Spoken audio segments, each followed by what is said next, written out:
Time now for the Daily Answer, sponsored by Salem Surround on The Answer Now TV.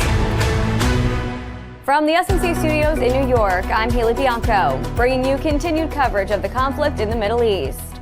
Retaliating for the American bombing of its nuclear sites, Iran launched missile attacks today on U.S. military bases in the Middle East.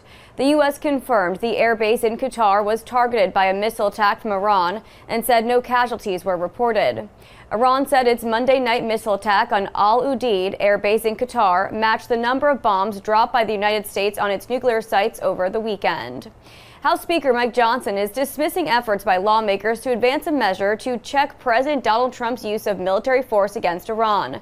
Johnson told reporters, quote, "I don't think this is an appropriate time for war powers resolution, and I don't think it's necessary," end quote. Johnson and other Republicans insist that Trump had the authority to take action against Iran to eliminate a potential nuclear threat to the United States and other countries.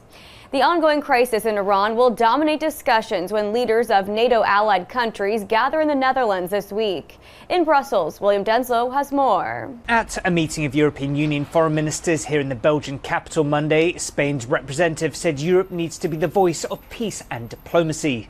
That's expected to be a call from a number of NATO allies during this week's summit in The Hague, amid fears that an Iranian retaliatory attack on the US could evoke Article 5 and the obligation to support a fellow member of the military alliance.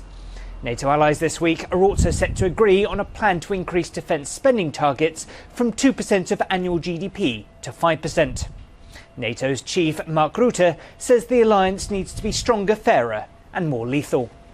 In Brussels, William Denslow, Salem News Channel. In New York, I'm Bianco.